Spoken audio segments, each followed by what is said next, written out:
Double, double toil and trouble. Jeffrey Byrne and Alex Bubble. That's right. I do. I went there.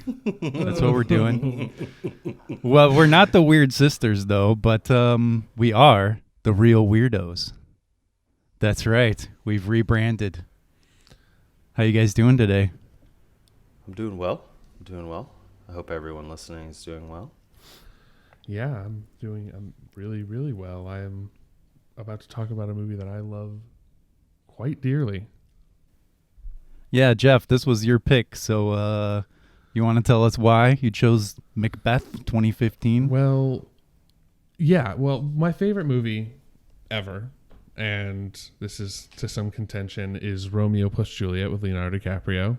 I know it's not really a well-loved or well-received movie, but it holds a special place in my heart. So do a lot of Shakespeare adaptations, regardless of their quality. I really love the Othello with Lawrence Fishburne, and this Macbeth is another instance of just like telling the Shakespeare story in a really strong, a very focused way, not trying to lose the plot or lose the audience by delving too much into the really rhythmically, linguistically fun scenes that Shakespeare does, but instead just keep a strong narrative throughout and making it look beautiful in doing so, which I think Macbeth is like tick, tick, tick on all those boxes.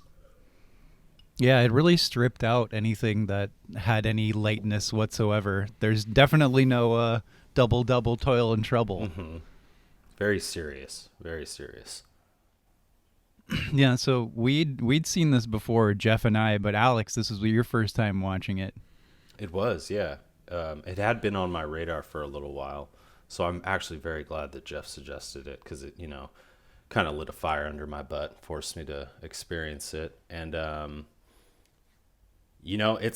it's kind of everything that I expected in a good way. When I first heard about the film coming out and seeing the trailers for it and the little teasers here and there, I remember telling myself, I'm going to watch this. Life happened, years passed by. I almost forgot about the movie until Jeff mentioned it a few weeks ago, and I came in with all those same expectations, and I sat down and I watched it twice. I had to. I thought it was, without being too hyperbolic, I actually thought it was amazing. So we can get to that adjective later, I guess. So this was not your Midsummer. It was not, no, unfortunately. your Jesse version of Midsummer. Yeah, exactly. Luckily. Good. That's great. I'm excited. I can safely say that this is going to be a movie that all three of us definitely enjoyed greatly. I think you did as well, Jesse. Yeah. Yeah, I first saw this when it came out I was in Berlin, and it was one of the greatest film going experiences I've ever had because German audiences are so polite, and I was used to Americans on their phones munching hot dogs really loudly and just the garbage you deal with in American theaters. Yeah. So I was like, oh, it was perfect. A perfect way to see this movie, especially on a big screen, Oh man, I'm jealous. But yeah, so I have a question. If you could describe this movie in one word, Jeff Casino, what would it be? That's a fun one. Well, yeah, for me, I would probably say if it's one word, it's ambition. That would probably be what I would go with. I like that. I do too, actually. I would say oppressive. It is an oppressive film from moment one until the redness of the end. It's just being subsumed in this psychotic, weird darkness. Yeah. It's funny because my word I think was going to be less of an adjective and maybe more of a verb. It's like twisting when I was watching the film. The tension and everything. It's there's the Henry James novel, The Turn of the Screw. And I've always loved that title and that phrase because it's with each iteration of the story, your teeth get sunk deeper and deeper and deeper. And it's it just is unrelenting.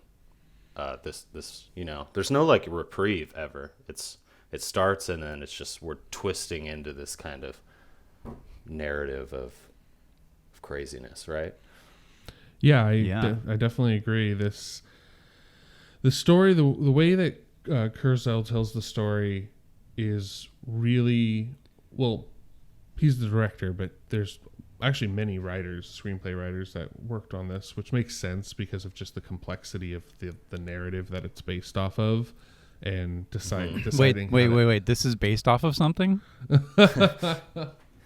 Well, yes. Well, yeah. So that's interesting. Where like, what makes this a good Shakespeare adaptation, or like worth its salt?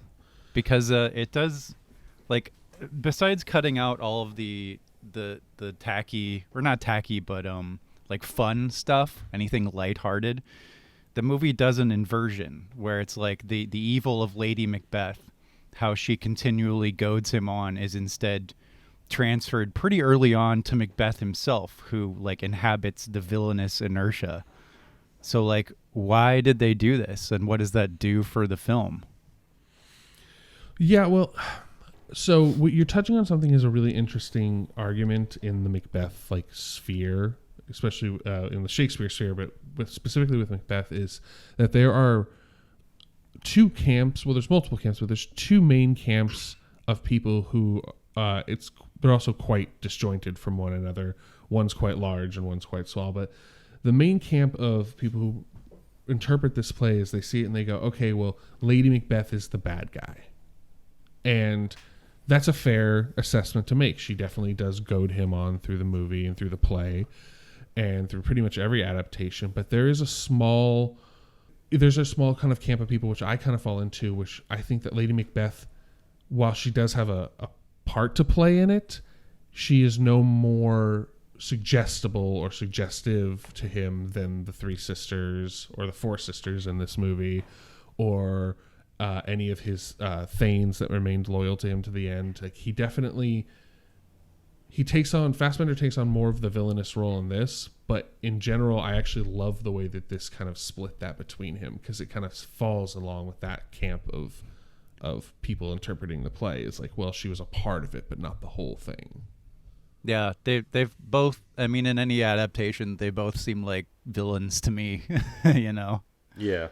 There's definitely something with Lady Macbeth and that feminine aura of the witches being the source of evil, you know? And her, like, I think in the play, she goes to the window and, like, calls upon the night to, you know, feed her the evilness and whatnot. But it definitely is different in this adaptation. Yes, she's even more villainous in the normal Shakespeare adaptations, like the 1983 BBC production of Shakespeare, which I really, really love, which is very much just a play. It's a stage performance that the BBC recorded and put out as like one of their the BBC is mostly free to everybody, but it was like kind of like their PBS type thing, where they like put out this free production of this play with an incredible cast of British actors.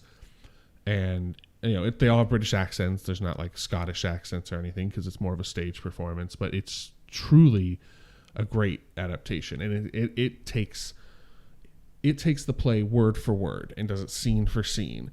Whereas in the movie that we've just watched and we're talking about, the 2015 Macbeth, is not that at all. It is all Bill Shakespeare dialogue, though, it is, which is an interesting choice, because it's like, that narrows your audience so much from the beginning. But I, like, personally, as someone who likes Shakespeare, you know, enough, I really like it. I like that it does it. It adds a lot for me. Yes, like, definitely. It just it splits the play up into digestible, easy to understand parts, taking all the dialogue that needs to be there. And that is the crux, the thesis of what I try to get at, is this movie is beautifully edited and beautifully structured, that all the dialogue that they use, while it's not all the dialogue in the play, it's probably about 25% of the dialogue in the play, if that. It uses every line from the play in such an economic way, to where it conveys the message, the the intent. The actors act it well, some of them. And we'll talk about who that other person is. Well, before we get too far into that, I had another note on the direction of Macbeth. So the director did this inversion that we talked about, with Macbeth being the one to sort of initiate evil after a very early point, as an ostensible portrait of PTSD. Did this track with you? Because I would have had no idea that was something the film was trying to say. I mean, I definitely never interpreted it like that. You know, I was always looking at it from a very literature-based background. Like, how is this comparative to the story that Shakespeare was trying to say to King James I when he wrote this? Mm-hmm. So that's more where I come from. I think but for the interpretation of the movie, I definitely could see that. That's a really great point. There's a lot of hints at PTSD like behavior, like paranoia and insomnia and hallucinations. All of these definitely tick the boxes of someone who has like a warped time PTSD, But none of that's like set up through the film, because we just start with the battle, and then which is really nicely shot when it's like wide framed. But it's like I want to say it was kind of a problem for me, because I wasn't looking at this as like a Shakespeare adaptation. I was basically looking at it as like, okay, this is its own story, its own universe, and I tried to divorce it from everything else. And I don't know if it was like a big problem, but it felt like that Macbeth is never set up as a character beyond one or two lines of dialogue as someone who elicits my sympathies. Mm-hmm. And I wonder if we saw him as being a good guy first, if that would enhance the narrative. And I understand that it is based off of Shakespeare, so you're somewhat limited, especially if you want to be true to the dialogue and everything. But I wondered if there was... I wonder if you guys agree. And B, I wonder if there was a way to make him sympathetic if you didn't find him so. You know, I feel as if maybe I'm trying to remember my first reaction when I read the play of Duncan, who was the king, right? Duncan is the king. Yes. Okay, so great acting choice or casting choice. His name is escaping me right now, but he's a very popular British actor. It was interesting because he was not sympathetic in the film, right? He was kind of like the way that they would shoot him. And the way that he would speak to other characters, it was like this very patronizing, like oozing of like, old power, kind of like, I'm the king and this is what I do, and I eat and I drink and I send my thanes off to go and fight for me. So I didn't like him very much at the beginning. So it was kind of like knowing that this scheme was going to get, that was being planned and he was going to be the victim of it. I didn't feel as if Macbeth was necessarily doing anything too out of order. You're talking about the play, right?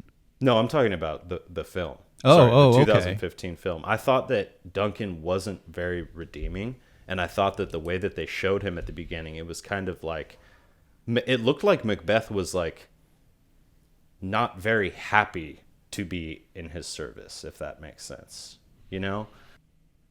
Yeah, he didn't look very happy to be doing anything throughout the picture. It's just a descent.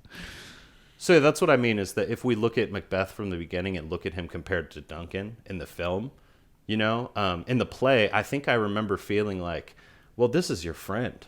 You're like backstabbing your friend for power. And here I just see, oh, you don't really like this guy. You kind of just, follow his orders.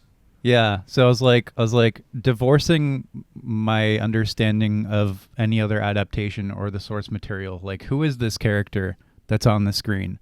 What defines him? What is his interiority? And I was like, hunger for power? ?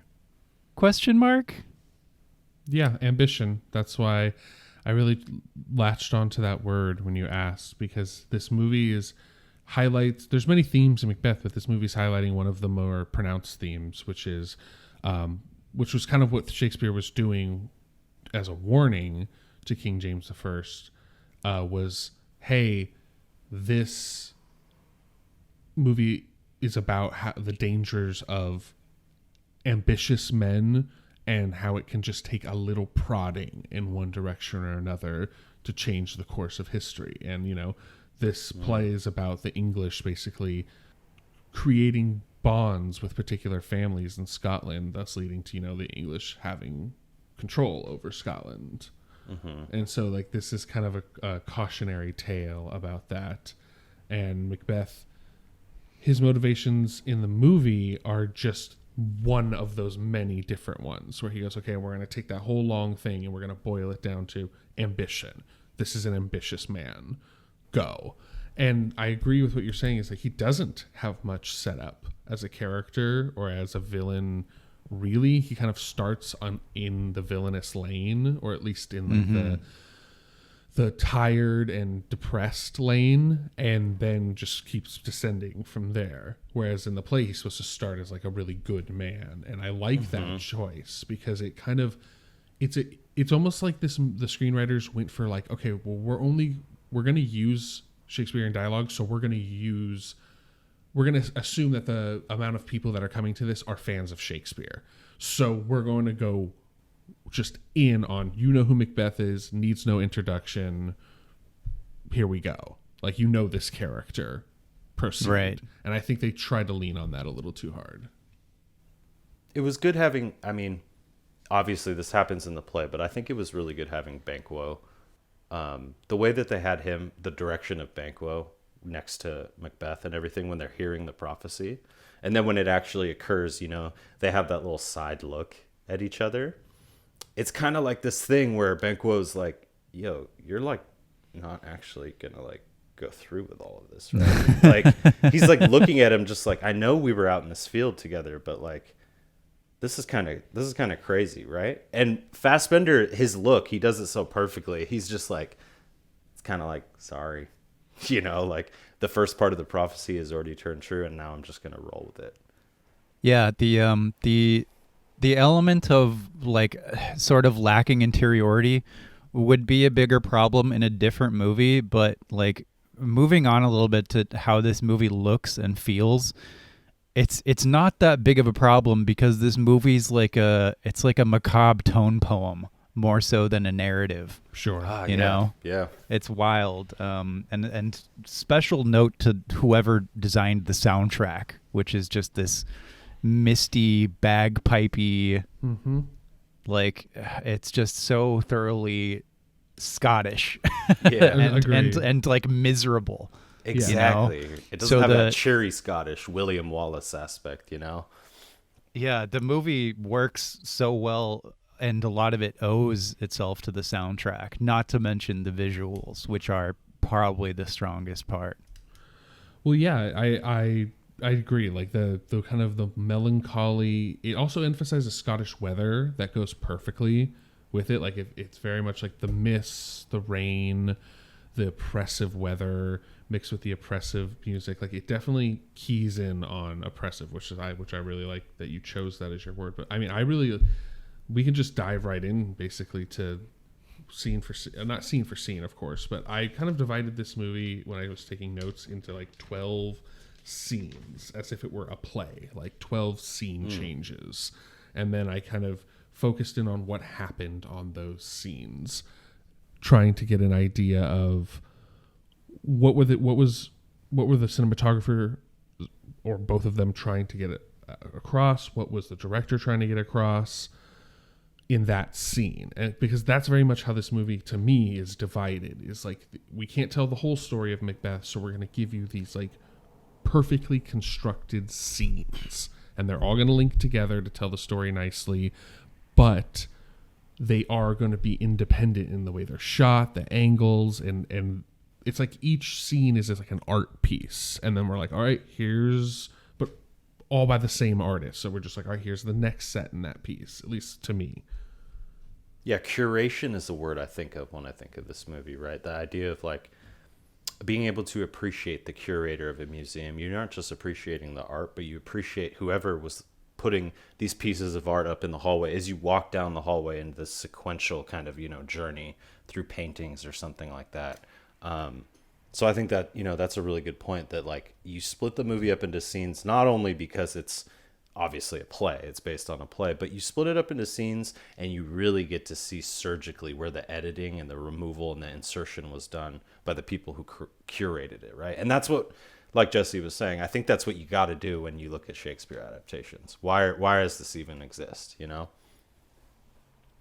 So I definitely agree with that, Jeff. I think how does it justify itself? Yeah, exactly. And I think it does it does it very well, and not just with Macbeth's character, Yeah, it does it pretty well with all the characters.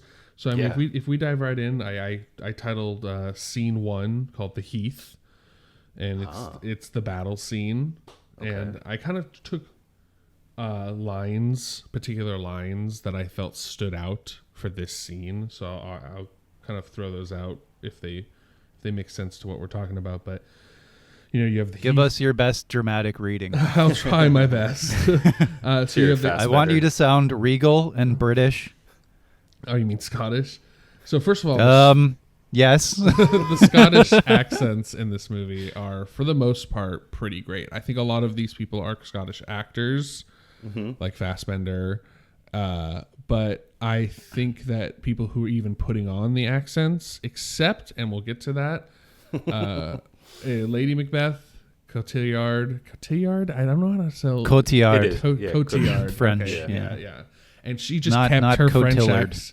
She just kept her French accent the whole movie. Which Yeah, is they super wanted her lot, to do I that. think. That was a Yes. directorial Yeah, choice. That was. Oh, it yeah. was? Okay. Yes, it All right. was. So I was going to get to that, but it definitely set her apart as a character in a way that was very calculated and made sense. Like, Wait, okay, so are we still on the Heath? no, we're not. I just kind of but the Scottish accents were on point, but we're on the Heath. We have the first lines of the poem to the dialogue are word for word, which is really a strong way to start it off. I think that's something that if you're getting people that are coming for Shakespeare, that's like just such a great move to start with line for line. So you have the chorus that comes out of the three witches, and they, where shall we meet upon the heath?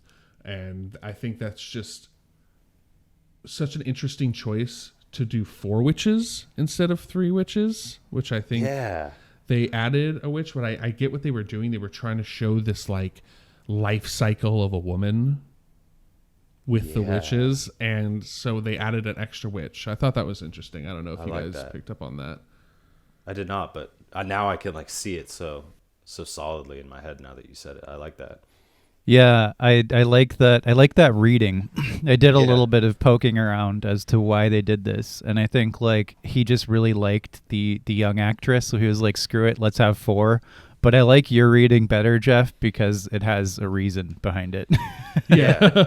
It's also like it relates to the life cycle of kings, right? And like if you got that out of it, then then that adds something, whether it was intended or not. I think that kind of gets me to something that I feel a lot when I watch this movie is like this was kind of like things just falling into place really well.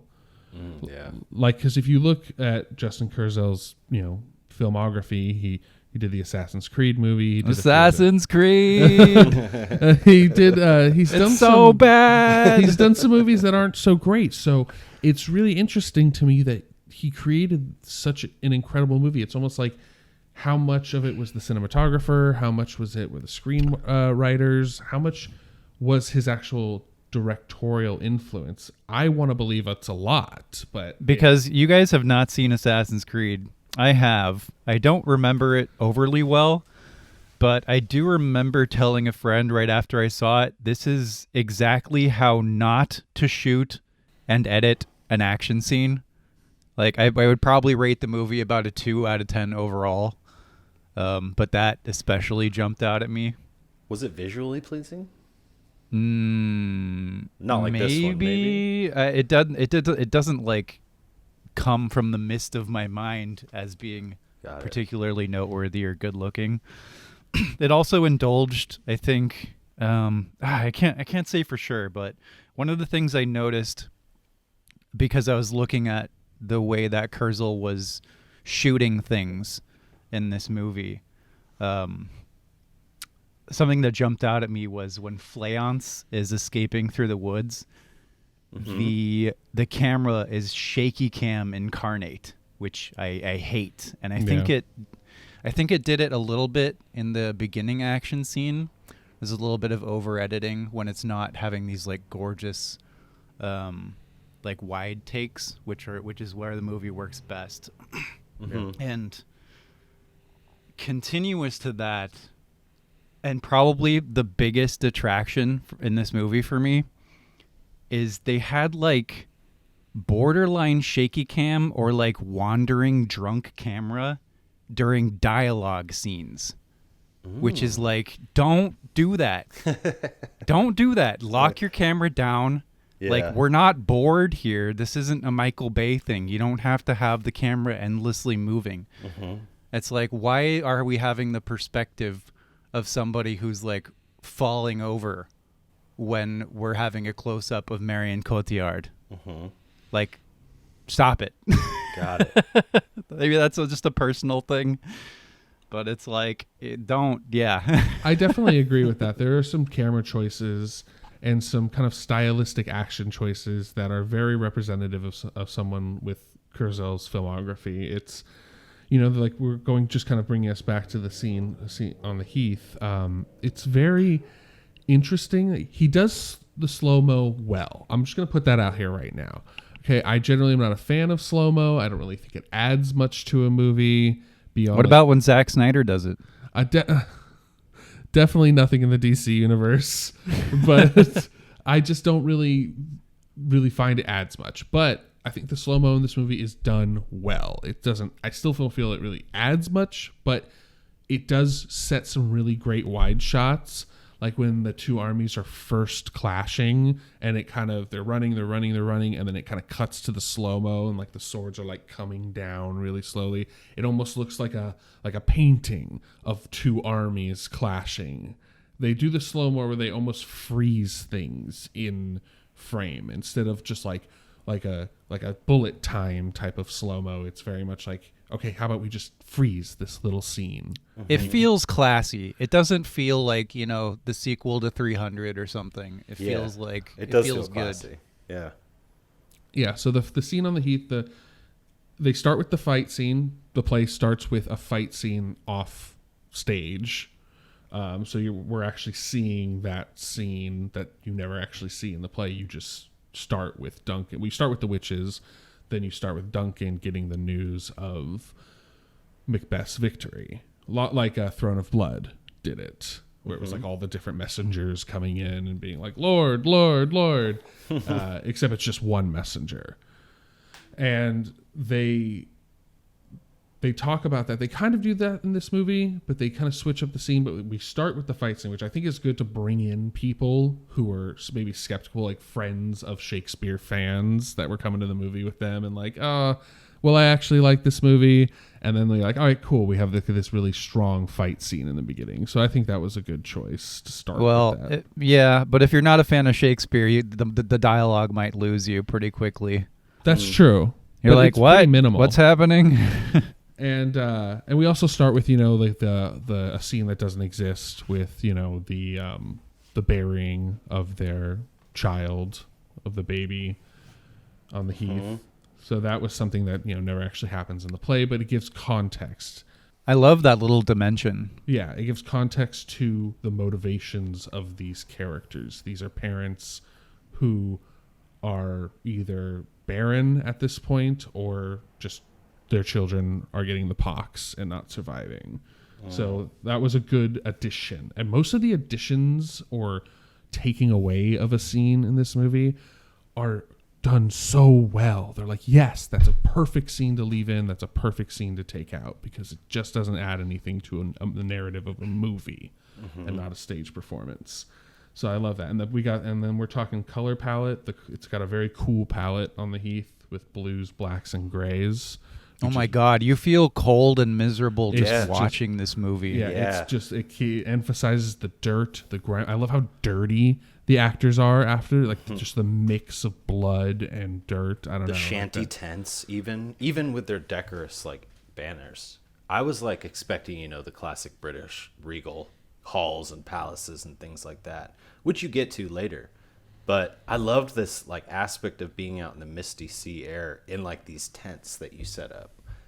And I don't know, that the color palette that you're talking about definitely makes you feel cold and gloomy. Yep, they definitely, and like the way they just dug holes and like put blankets over themselves. It's just like the very hard life of a soldier. And I really like the PTSD thing that you brought in earlier, Jesse. I really think that just adds another dimension to this version of Macbeth. Yeah, for a rewatch, for sure. I wish they would have, I don't know, telegraphed it so I could have seen it while I was watching it, though. So I have a question about some of these additions and extractions and whatnot.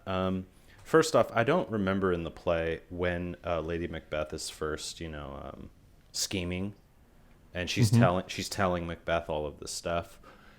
They begin to have sex, and I loved that. I loved how like she like played it up as like, they didn't play it up as like, she's a supernatural evil. It's like, this is they're like having sex after he's coming back from battle. It's like a very lustful situation. It's almost like he's being swayed and he's being moved, not by some supernatural force, but by a very human force, which people deal with all the time. It's the ideas of lust, or the things that you do for, sex or love or whatever you want to say. So I loved how they switched that up. But then a question to you guys. I don't remember this in the play. After Macbeth kills Duncan and what's his face walks in, Jack Reynard, yeah, Jack, is that our in the favorite play? actor, right? He's the Exactly. mascot of this podcast. I was gonna say he is the guy. But when Macbeth warns him, right, and he says, "What say you? Like, are you gonna squeal? Or are you gonna be a man about it? And then he leaves and he flees to England, right? Did that happen in the play? I don't remember anyone knowing, which added such a cool dimension to it. Yes, so no, that is a scene that was a kind of mixed, Got like a it. homebrew style by the screenwriters Okay. and the director. So originally, Macbeth kills Duncan, and then nobody knows about it, but Malcolm knows he's going to get blamed because he's the son. Yes. And so he wanted to be king right away instead of waiting for his father to die. So that's why it's such a shaky story. But Malcolm in the play chooses to leave. He knows like this has happened, and he's like, all right, I got to get out of here because I'm gonna get blamed for this. And so because a play can take those kind of liberties. Yeah. Well, then it was awesome to see the way that they did it, like here, right? Like he not only is he like feeling the paranoia of being the next in line, but he finds like he knows, right? He like walks in and sees it happen, and he sees right through Macbeth. And Macbeth, the way that Fassbender delivers the lines were perfect because he knows that he sees right through him, right? And he gives him that choice at the end. So I thought that was really interesting the way it set it up. Definitely. And then so just to end that first scene on the heath, because they meet the witches. I consider that part of this scene as well, which tells the telltale prophecy about how Macbeth will be king and Banquo's sons will be kings. And I want to just know your guys' take on. My question to you two is, do you think that Banquo got what he wanted because he asked? Did he want it though? Or was it just set forth by prophecy? Well, because he asks the witches. Oh, he asks, right? He asks them to speak for him. They say, "What?" Yeah. He says, "What of me?" And they were like, "Well, your sons will be kings." And it's like, do you think that is a? This is just a question that's really about Macbeth in general. That is always very interested. It's very interesting to me, people's different takes on it.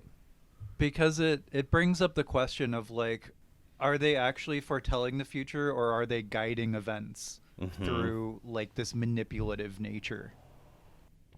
I think it's a little bit of both, and that's why it's so cool. Yeah, definitely. I mean, I got that from the original play too, right? I think Shakespeare was really good at like showing that, like, I don't know, it's not just like this over encumbrance of like evil being thrust upon someone, you know? It's kind of just like this little, you know, you slowly start coaxing them into the lane of evil, and then you kind of just let them do their thing. Yeah, it's just gentle nudges to an ambitious man. Yeah. And Banquo, that's really interesting, you know, because going back to when I say that they both noticed, or they both looked at each other, Banquo and Macbeth in the film, once the prophecy starts to roll, you know, it starts going, Banquo's face is not one of like, yes, I'm ready to do this. He's like, is this actually happening? Like, he can't really, you know, deal with it. And it makes it even worse when he looks at his trusted friend, war buddy, whatever, and he's like, damn, you're all in on this, aren't you? Like, those witches got to you. Damn. Yeah, he's like in psychotic crazy mode the next day. I know. He's all in. Yeah. All cards on the table. Yeah. And that's something that's very telling of having to compress dialogue, because there's quite a few long scenes that they pared down of Macbeth. You know, there's the original when he comes home to Inverness. And just one last thing for that scene, the quote I chose was, "Why do you dress me in borrowed robes?" which I think really kind of surmises that whole prophecy perfectly. But the next scene I called Inverness, and that's when you know, he's already been made the Thane, and he is now going home. And this is when he meets up with Lady Macbeth. Now in the play, he sends her, and they touch on that a little bit, a letter. And in the letter, he's like gung-ho. He's like, all right, so this is like what's got to happen. I got to get rid of Duncan somehow, and I got to be king. But the long ride back to Inverness, he goes, oh, you know, this is not really like for me. I don't think I should do this. And he goes to his wife, and she's all excited. She's all stoked on this idea of like becoming queen.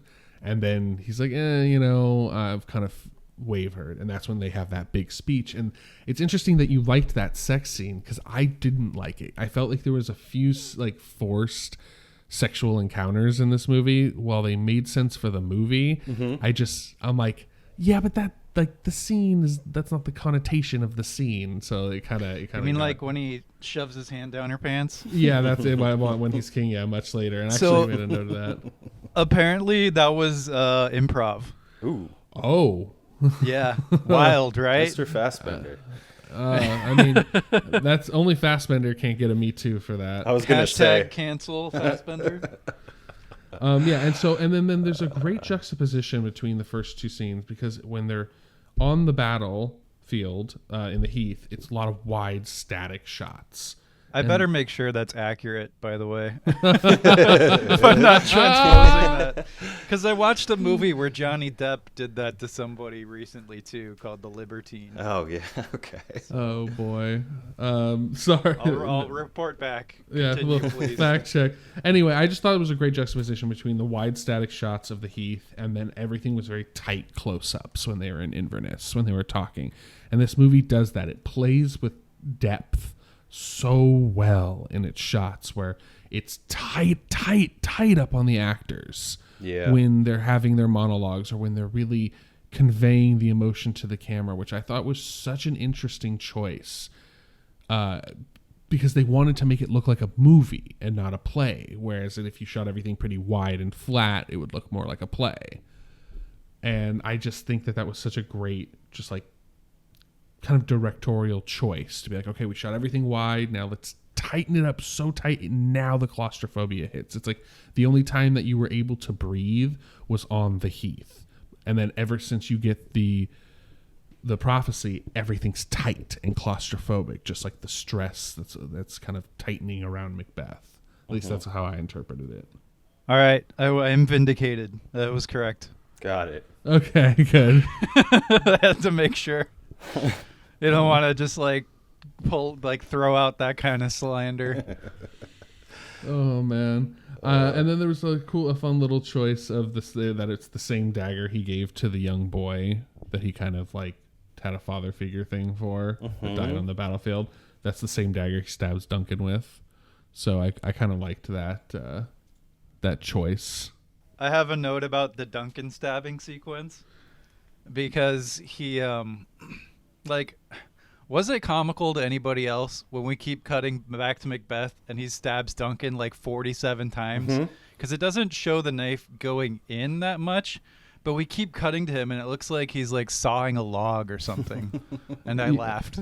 Yeah, they definitely shot that scene, I think, with budget in mind, because I think it was just easier to kind of like show. Probably rating in mind. I don't know. That's true too. That's true too. I mean, I was just, when I saw that scene, I was like, this is less about Duncan killing somebody, or sorry, Macbeth killing Duncan, than it is more about just like this point of no return. Yeah.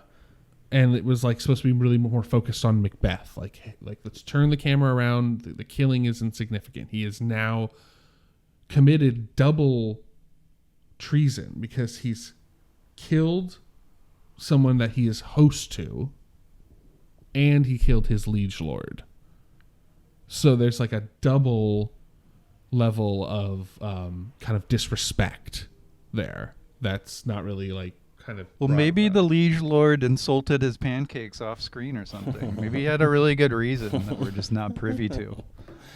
He's like, Macbeth, your hot cakes this morning, you got to get some new servants, my friend. Get some new cooks. It's not up to par. Macbeth's just fuming. It's like, you motherfucker. Yeah. You know, the kingly cakes. I think what's cool about this movie is, you know, one of the scenes going to the dunking, stabbing scene, when they find him in the morning, right?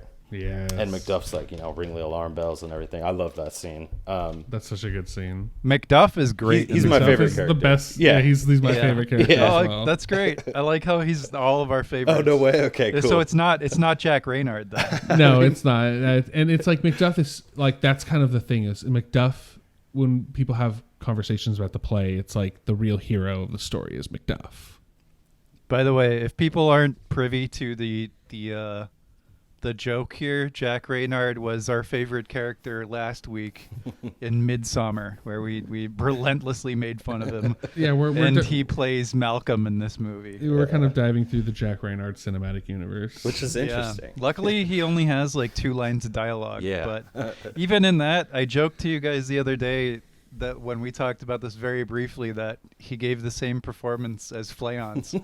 Yeah. It's like the 8-year-old boy who just looks confused. Yeah, it was unfortunate casting him as Malcolm because he did kind of have an impact on that really great scene where Macduff kind of gets the news of his family.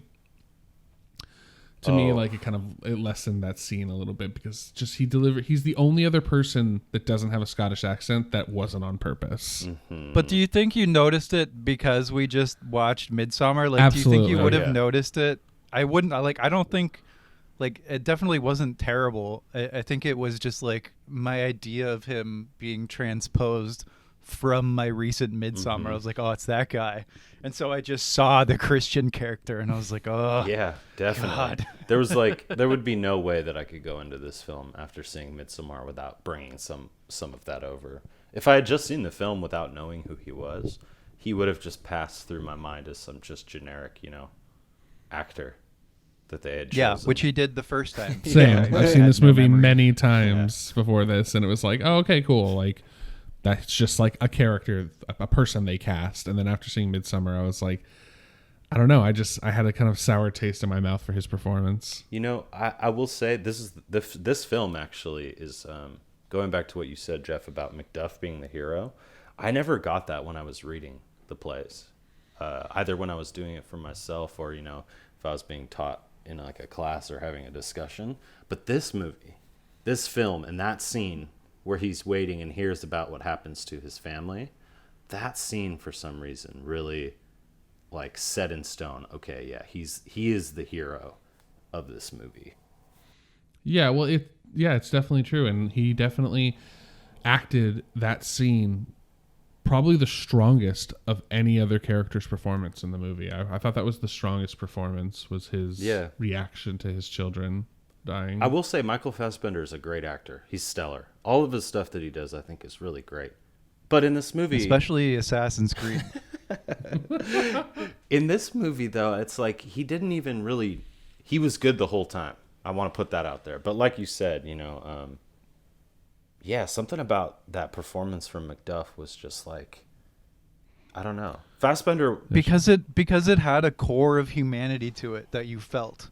Macbeth is distant from you, even if he's like the best acting in the world. Yeah. He's still distant from you because you're just like, his motivation is power. He's just like power crazed.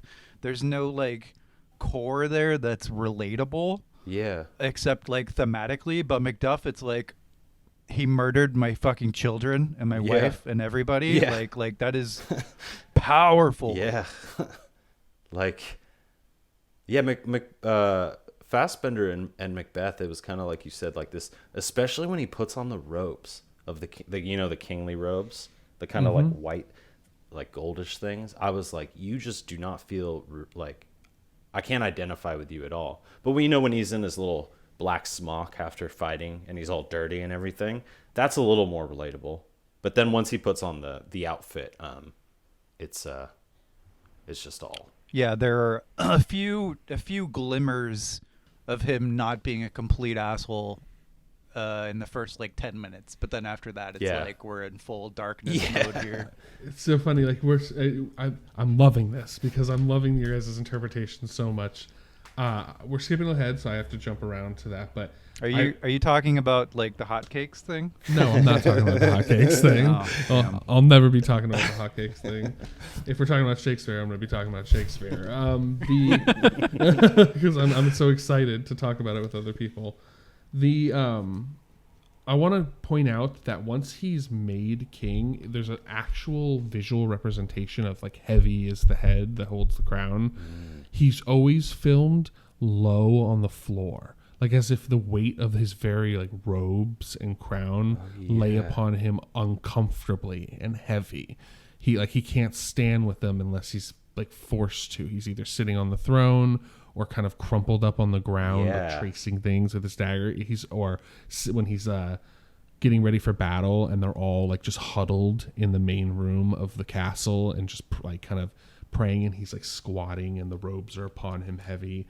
It just sits on him, this weight of what he's done to get to this position. And I really liked the way they did that. He's just always low. Everyone's always standing above him, showing that like he is really like the lowest man on this totem pole. I didn't even realize that, but yeah, that's a really good point. There's a scene where he's like on the stone floor in the hall, I think, and the robes are over him, and he like is like doing something on the ground. I think like he looks like almost like a child, in these weird like postures of repose. It's like not kingly. Yep. I agree fully. If I can go to maybe another movie real quick, I think of Commodus from Gladiator. This like weird, like almost like cat-like aspect of like just draping themselves over stuff. It adds like so much to his character. I do want to talk about the eyeliner, the makeup aspect of the movie, only because I actually thought it was done extremely well. I don't know if it was a Scottish tradition. I know the face paint and the things like that. But, I thought we were going to have these scenes with, like, his eyeliner running down his face, and it being, like, the terror. He's, like, writing goth poetry in his room. But they didn't do any of that. And I loved it. It, like, gave his eyes this really dark set, like, he looked tired. He looked exhausted throughout the movie. And once he becomes king, his health, like, he has, like, a pallid almost, like, color to him. Yep, definitely. He doesn't look good. She mentions that like, and I wrote like, the better the clothes, the worse the appearance. That's awesome. Like, because he just falls to pieces. He can't sleep, he can't eat. His mind is fully. I love when he says that, when he walks up and he just points to his head with the dagger and he says, "My mind is filled with scorpions." Oh, yeah. It's just such a perfect way to like describe the way he's acting. Mm-hmm. It's very That was a strong moment right there. Strong actorly moment and writerly moment as well. Was that a Shakespeare line, or did they write that one in? No, that's a Shakespeare line. Yeah, my mind Right. is full. It was so good it had to have been, Yeah. right? And there's like a couple other really great lines, like when Malcolm is discovered. Not Malcolm. When Duncan is discovered dead. I like that they cut. There's like a scene where it's like this. They do this wide following shot, and it's like the town. They pass over a building, and then it's Duncan's tent. And they cut the sound. They totally cut all the effects. There's like sounds of kids playing and laughing and kind of a town. And then it hits Duncan's tent and it's like no sound, just mist. And it's like such a great moment of like visual foreshadowing. Yeah, no, that's a good point too. Yeah, and they had a great line that Macduff says, "Shake off downy sleep, man. Death's counterfeit. You come look at death yourself." Mm-hmm. I love that. Like, that's just so Shakespearean to like to be able to give that much information in like 4 lines. Seriously, sleep, the counterfeit of death. Yeah. What do you guys think was the best scene in the movie? I have it in my notes right here. Cool. Yeah, my favorite. He's scene, ready, folks. my favorite scene in the movie. He's like a kid in a candy store. Ask me more Shakespeare questions. Ask me more things about this movie. I call it scene 10, where and it's I kind of lumped it together. It's the scene where Macduff gets the news, but MacGuffin gets the news.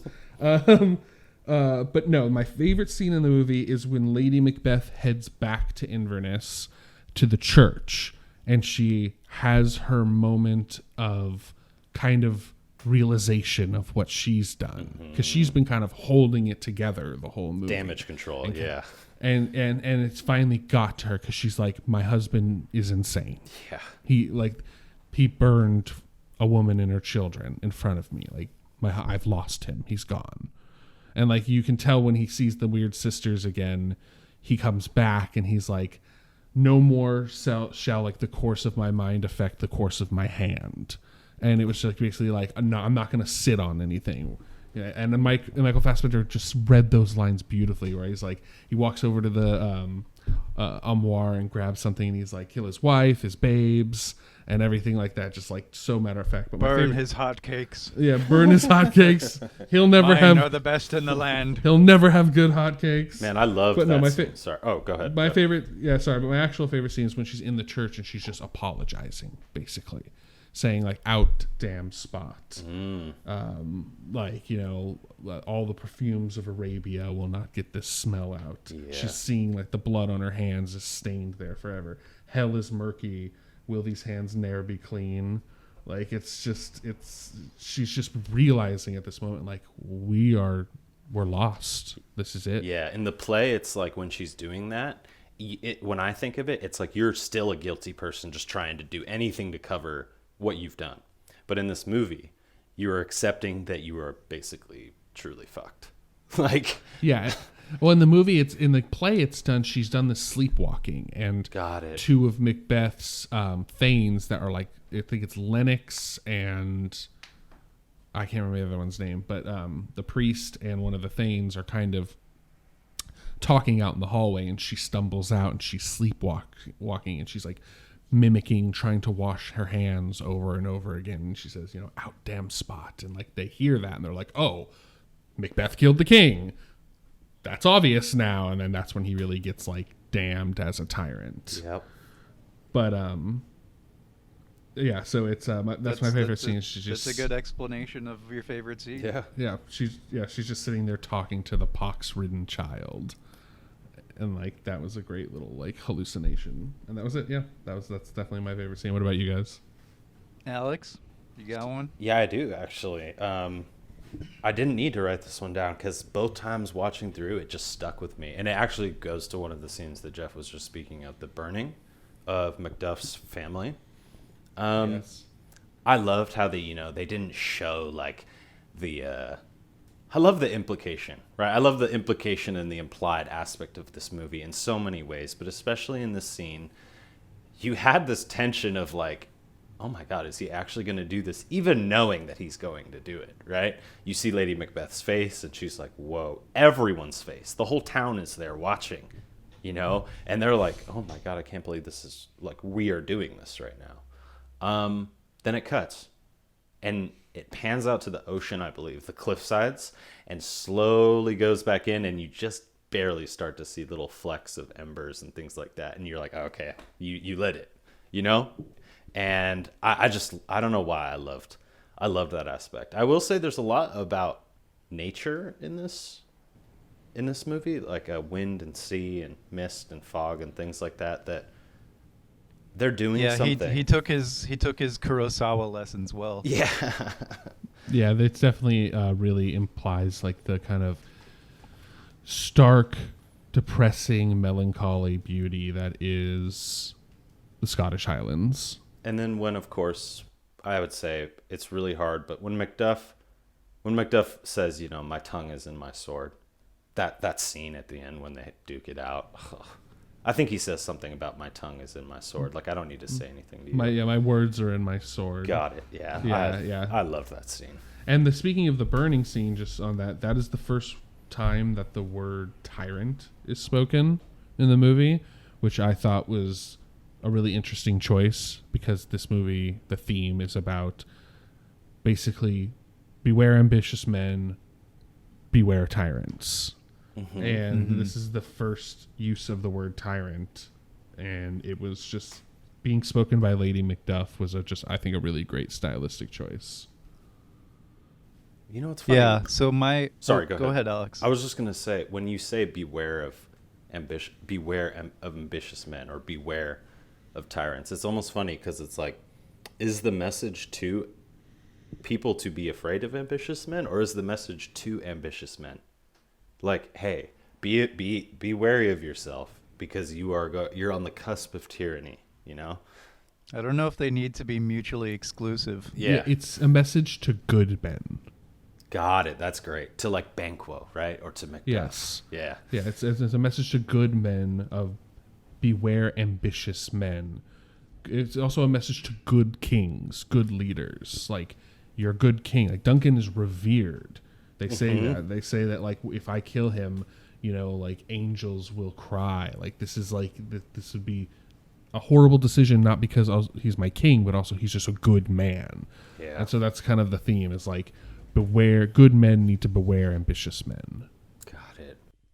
So speaking of Banquo, I agree with anything like where Macduff has these amazing lines. It's probably my favorite moments, but a scene that I thought was the most disappointing scene, because it's usually my favorite in any Macbeth, is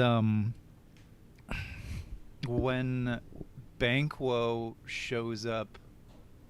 Sorry, I'm looking through my notes here. The feast. Yeah, it's the feast sequence. Yeah, the ghost of Banquo. Because, I love it. I love it when the ghost of Banquo comes in and the madness that engenders. It's probably the most famous scene in this play.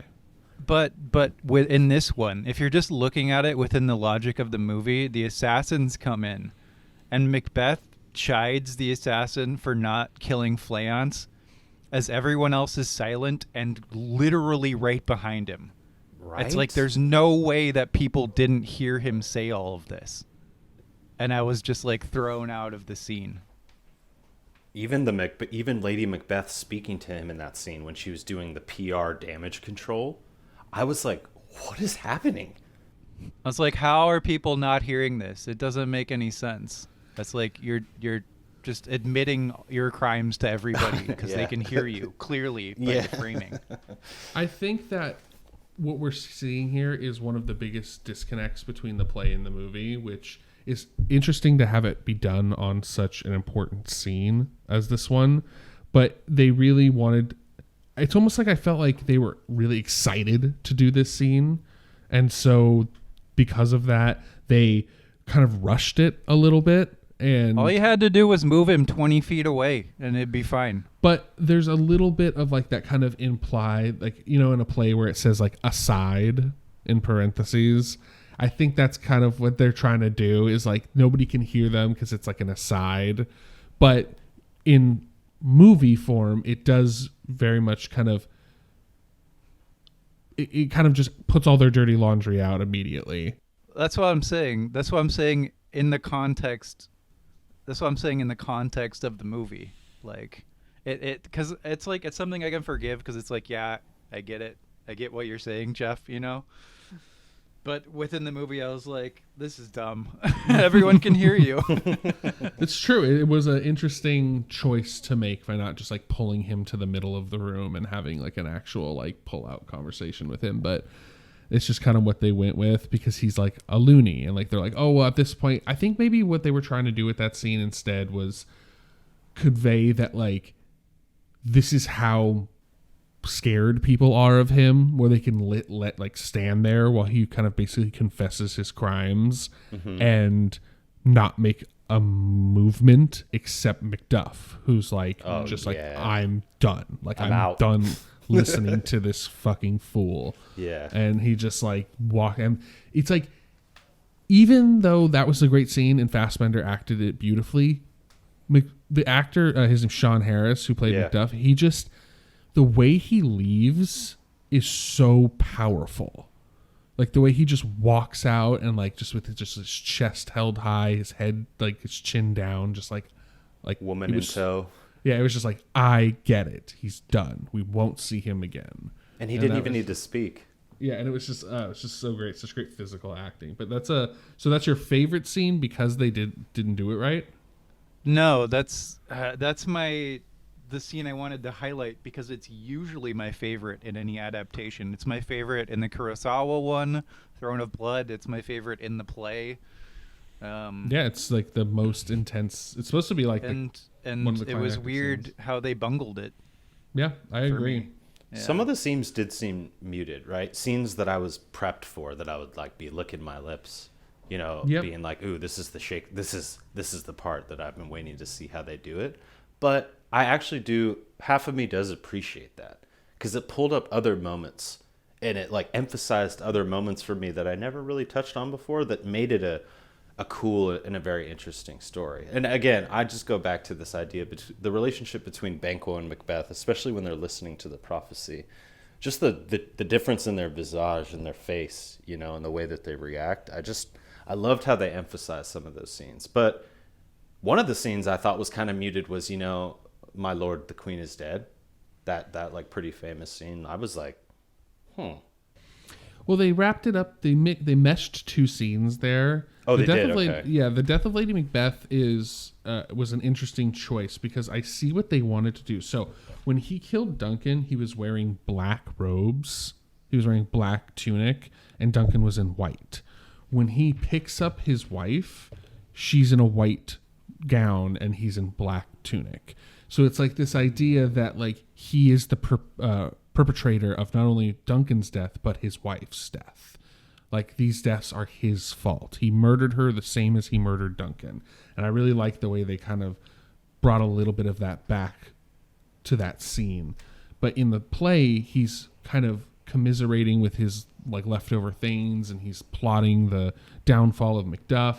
And they're like, the doctor just comes up and he's like, "My lord, your wife is dead." And he's like, "Oh." And there's like, he has like a real like 5-line aside about like, "Oh, well, you know, that makes sense. She shouldn't, you know, she should have died earlier. I'm surprised she Bitch lasted couldn't make this long." hotcakes good. So what they did in the movie was to emphasize his madness. They had him like pick up her body and like kind of do this like mock dance with it as like he like drags her to the ground. I see what they did. I appreciate like the drama that it added to the movie, but it was their own kind of homunculus of scenes. Yeah. Okay. Very understated. Yeah, so they definitely did that.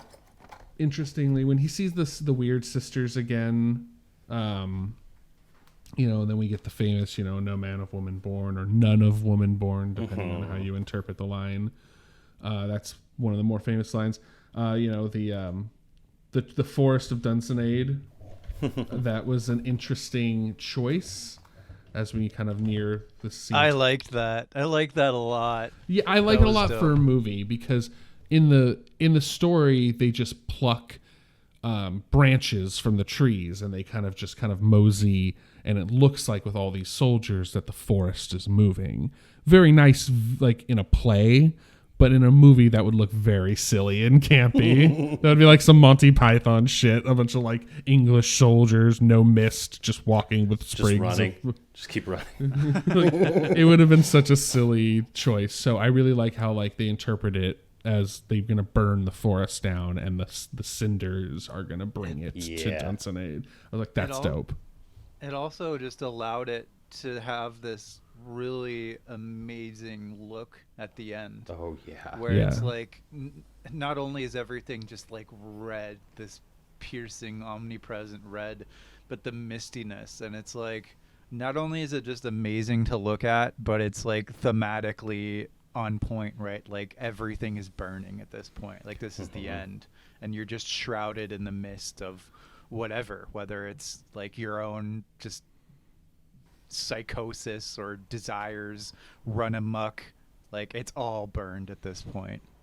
You're in the smoke of it. It's like that viscous. is definitely that's the definitely like the part of, I think people who have seen this movie, that's really the part they remember. Like, oh, I remember when it was all red and they were that's what I said. That when you guys I talked remembered about the whole movie being red. Yeah, I thought it was because too. of that. I thought it was like when I saw the preview, I was like, this movie's shot in this cool color palette. And when you guys first brought it up, I thought the same thing. I remember seeing that scene of, Fassbender in the fog or the smoke or whatever, and it just being red all around him.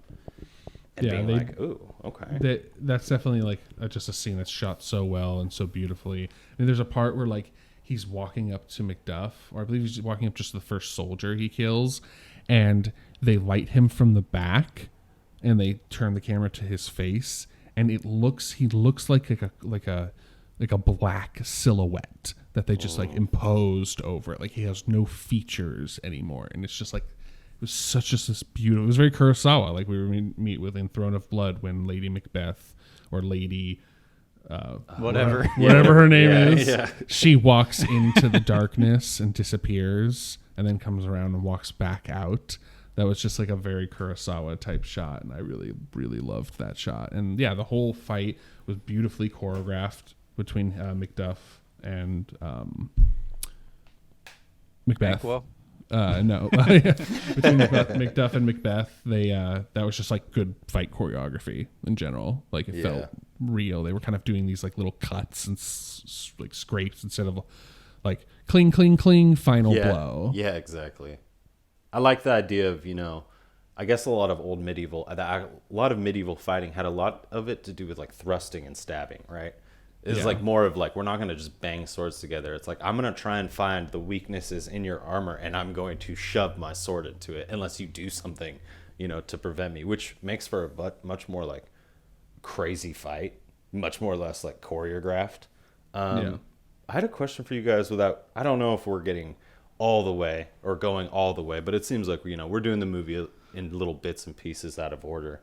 But one thing I just wanted to ask before before it gets overlooked is the end telling us something? I was going to ask you guys. You mean like apropos Fleance deciding whether or not to kill Macbeth? Yeah. I think it's proposing the choice. So he picks up the sword, right? And he runs off into the horizon or the distance. That's how it ends, I believe. Now, my whole thing when I watched that, I was like, oh no. It wasn't hopeful to me. What I thought of was, oh no, here goes another ambitious man running headstrong into the world. Who knows what his story will be in a few 50 years when he's vying for power or something, And I don't know why I thought that. It wasn't like redemptive to me. It was like, Do you think we need a sequel, Alex? Like I thought of that, like Macbeth 2, like him just like rolling around all grown. But Macbeth 2, Die Harder. I think that with Jeff's interpretation and reading of the witches, it actually makes sense, this idea of like the cyclical idea of men, power, ambition, royalty, and like vying for for kingship or for power in any way. It starts off when you're a child because you were wronged by someone, and you do feel right in your motions, you know? But then slowly as you go through life, like, you start thinking and questioning things like, well, maybe I do deserve this. Maybe I am such a good person that I do deserve this title, or things like that, you know? So it's interesting when I was thinking of Flayance, I was like, damn, are you going to grow up to be just like another Macbeth with all your anger and ambition? Or hopefully will you grow up to be more like, you know, your father? But I thought that with Jeff's theory, I thought it is, now it like kind of makes sense to me. Well, let's just put it this way. I think we can all agree, I think a lot of people can agree, that the witches don't want what's good for Scotland. Yeah. So they want death. They you can see many times in their interaction with bodies how they're kind of associated with like the ghosts of the dead telling the prophecy to Macbeth. Mm-hmm. Like they thrive on war and death and killing.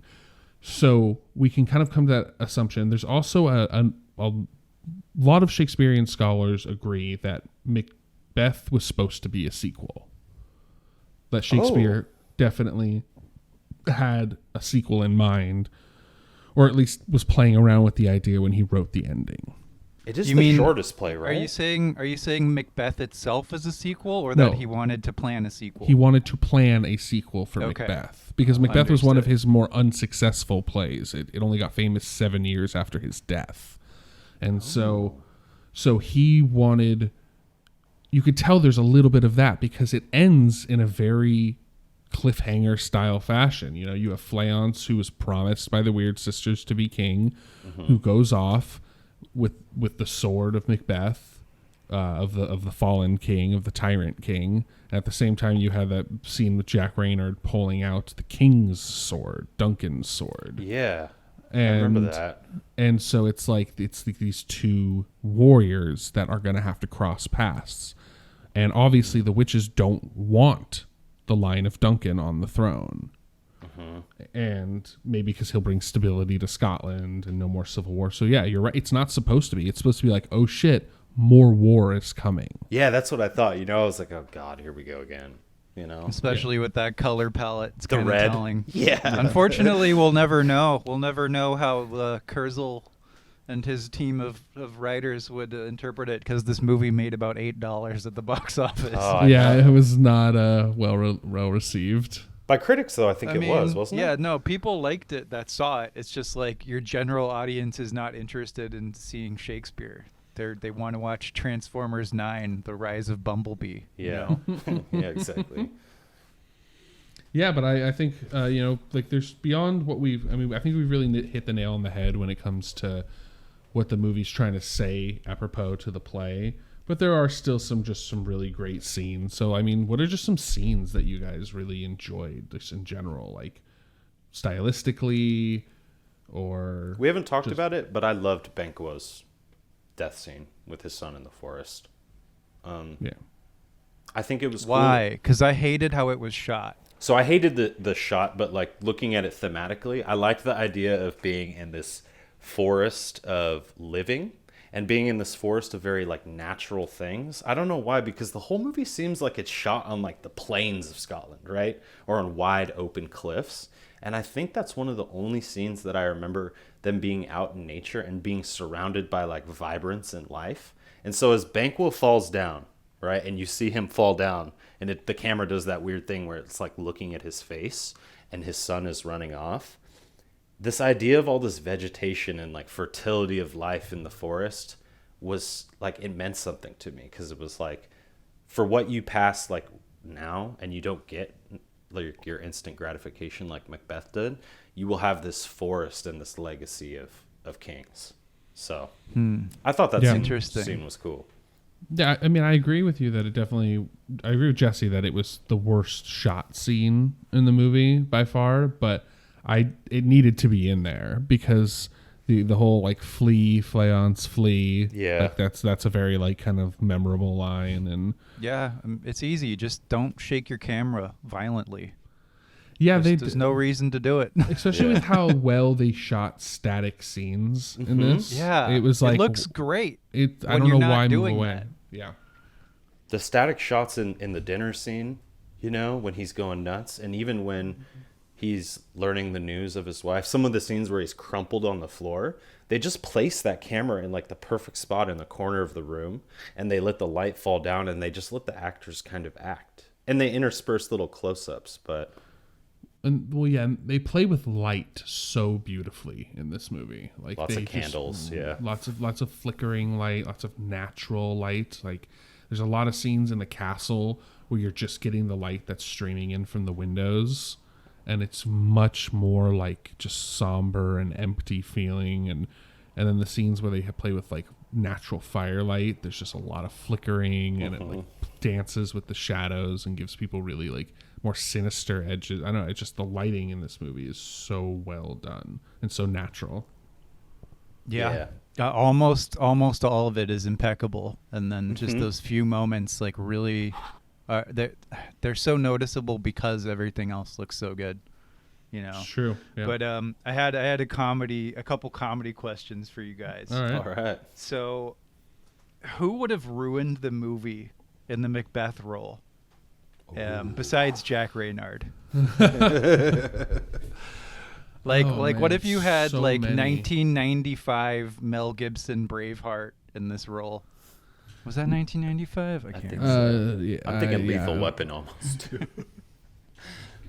Oh man, I mean, so many. That's the thing, is like it's so many people. I mean, like Hulk Hogan, you know, like, he wouldn't have carried the character very strongly.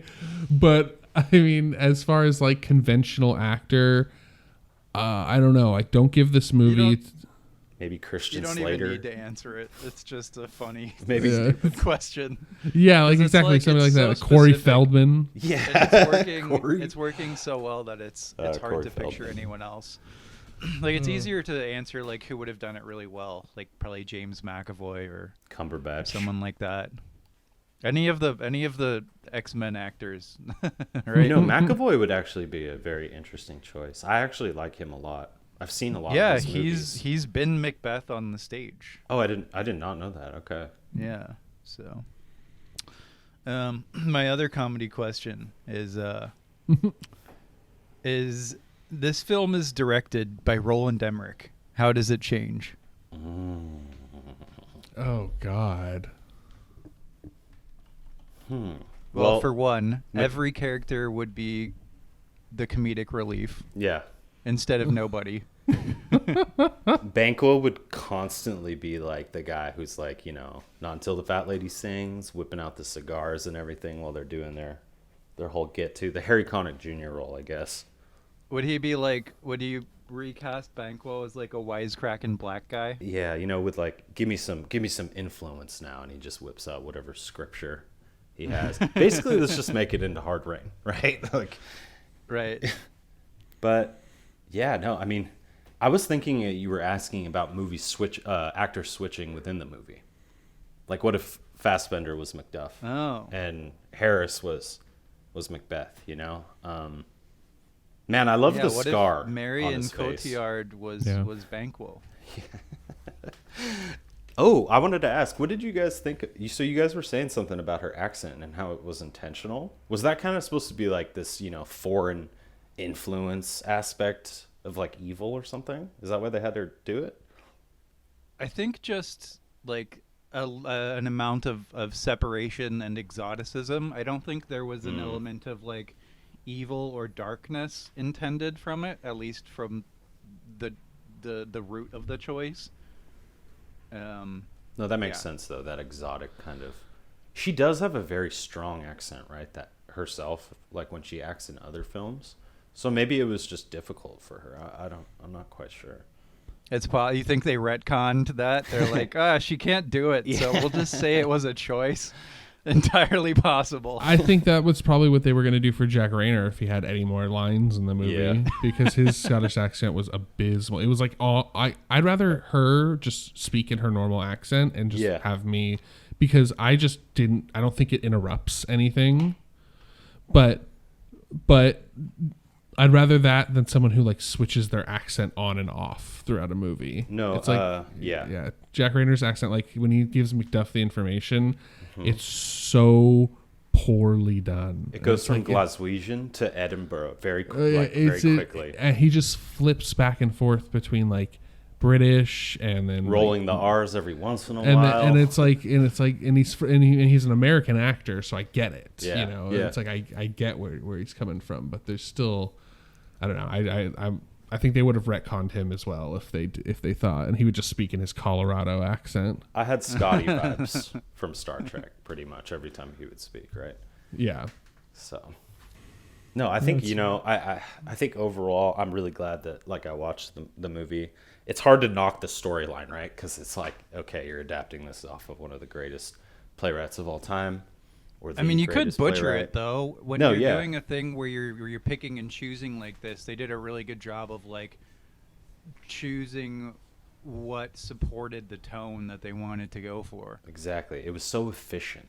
It was so like, yeah. I'm trying to think now, thinking of this guy's career, the director's career, and the Assassin's Creed and the stuff that he's done. Maybe have when you, he was, have you guys seen any other movie he's done? I have at not. all? No. No, neither have I. So maybe when he was making the film, you guys were talking about earlier how the pieces seemed to fall into place very perfectly in the movie. Maybe while he was making it, and the three other screenwriters that were with him, maybe things just started to fall into place as they were doing it, and then he just hasn't been able to replicate or recreate that since. But I would say this movie is like a very strong contender for me to be up in. If we have to do numbers, I would put it in almost high 8s. We do not have to do numbers. Okay, I got hate it. numbers. I don't do numbers on my site. I'll do it for something like, just quoting off the top of my mind, like what I thought of Assassin's Creed is like a 2 out of 10. But like, no. We don't need to rate movies with Got it. numbers. That's all people pay attention to if you do it. It does. Like, I mean, I would have given it a 9. the 70% on Rotten Tomato. Yeah. But like I get how it's like a useful metric, especially because Rotten Tomatoes is like an aggregate thing. You can get a pretty good sense, but it's like it's not how I personally like. I would rather people like listen to the words. That's why I don't do it on the reviews on my site or anything. got it. It's just like a distraction, and it's like I don't know.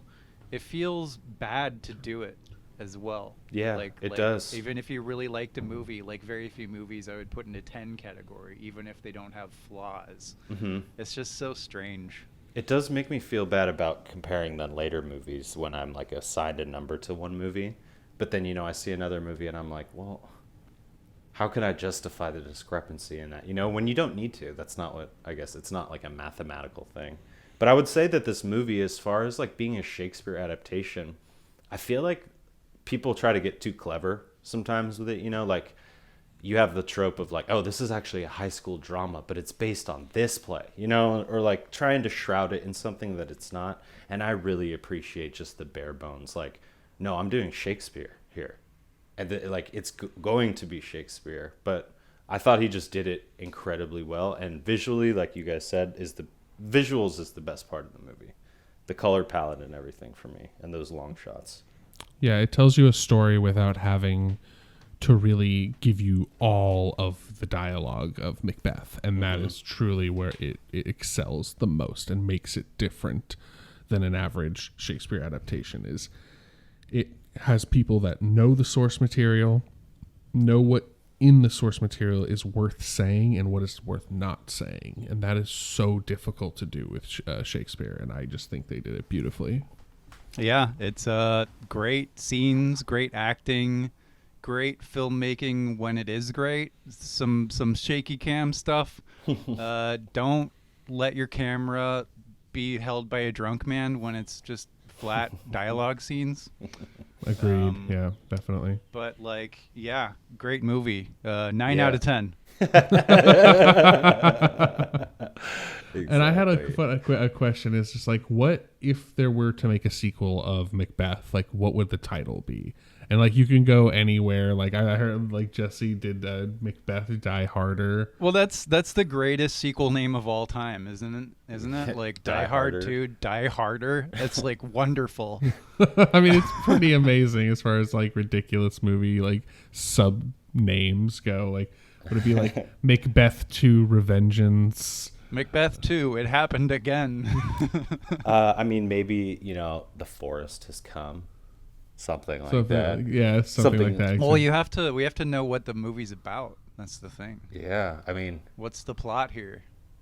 We can do it in like Fast and Furious format. We can do like Macbeth where they 2, drive cars. Mac. Oh. Beth. I thought you meant like the story of Macbeth, but no, the way they do plus Juliet style, and it's like Vin Diesel is in it. No, I meant more like the just have the cast naming. of Fast and Furious play Macbeth. Oh, with man. cars. Have Ludacris. I'd watch that. I mean, do you think this movie works if you're not into Shakespeare, and if you don't care for like the plays or anything like that? Do you think like a person could sit down and be like, oh, this was interesting. Like this journey was relatable, I guess. Depends if you like movies. Yeah, if you like cinema. Yeah, Got if you like films, if you like structure, and you don't really need to like know the narrative or the source material, then yes. But I don't think this is a movie that you can sit down with just anyone and watch. I think it could come off as like boring or like hard to follow. Yeah. Yeah, And you it's have like- to be a movie douche like us. Yeah. You have to be You a have to have real some douchiness weirdo. about Yeah, your movies. exactly. Yeah, real weirdo. Hey, brought it back. That I was love it. perfect. Yeah. Yeah, check it out if you haven't. If you have not, and you listened to all this anyway, God bless you, Yeah. sir and or madam. Yeah, that was it. That was Shakespeare. So before we wrap up, did you guys have any other recommendations? You see anything cool this week, or something to avoid, or something that was just, I don't know, generally interesting? Yeah, I do actually. A movie called The Pledge is one of Sean Penn's earlier directorial projects. It stars Jack Nicholson. Came out in 2001, and it's your typical cop retired, still has one last case kind of thing that he needs to figure out. But there's a twist Classic. to it. There's a twist to it at the end that has nothing to do with the typical detective or crime shows that I think makes it very interesting. But it's very flawed. Who directed it? Sean Penn. Oh, Sean Penn directed it. Yeah. Okay. Which is like, I know he's gotten into directing more and more and making movies here and there. But this was one of the earlier ones, I think. And a stellar cast. Just a whole host of people making even bit parts. A-list actors making bit parts, which is interesting. You have Sam Shepard, Frances McDormand, Mickey Rourke here and there. I mean, Jack Nicholson's the lead, right? But it's an interesting movie, an interesting project, I guess. It's interesting when actors jump the fence. You Yeah. know, like a really well-known actor makes his own movie. It's crazy to see the type of pull that he had too, right? Because being Sean Penn, he didn't necessarily need the money or the studios to get people like Mickey Rourke to literally make a 2-minute cameo. And No, it's you just call powerful. your buddies. Yeah, exactly. Like, hey, we'll go drink or shoot the shit afterwards, But no, it was good. All right. The Pledge, right? Mhm. The Pledge. The Pledge. Jeffrey, you got anything? Yeah, I have been revisiting one of my favorite kind of dark comedy short series called A Young Doctor's Notebook. Stars the good old Daniel Radcliffe, our resident Mr. Harry Potter. Mr. Potter. And Or the farting John Hamm. corpse in that other movie. I love that movie. Was that Swiss Army Man? Yeah, Swiss Army Man. That shit was hilarious. So yeah, it's John Hamm and Daniel Radcliffe, and it's a kind of a funny story. It's based off a Russian short story about a doctor a young doctor who's been relocated to a very, very, very tiny hospital in the middle of buttfuck nowhere, Russia, in the cold, and it's just kind of surviving. It's a dark comedy. It's really, really good in my opinion. John Hamm kind of plays the older version of Daniel Radcliffe's characters, and the way they do this is like he's able to interact with his younger self, but the events that are going to happen that made him the man he is are going to happen anyway. But it's a kind of like an interesting storytelling medium they do, where it's not like a sci-fi thing, like he's going back in time or anything. He's actually just strung out and just thinking about his past, but he can interact with his older and younger self.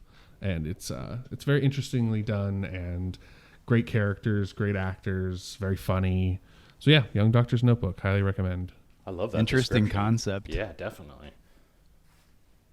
Yeah, so I watched something. I was talking to you guys about this earlier, but it's a movie that I'd seen probably in high school, around when it came out, called The Libertine with Johnny Depp from 2004. That's been mostly forgotten. And I'm not even sure if it's good, but I really enjoyed it for the most part. It's relentlessly ugly.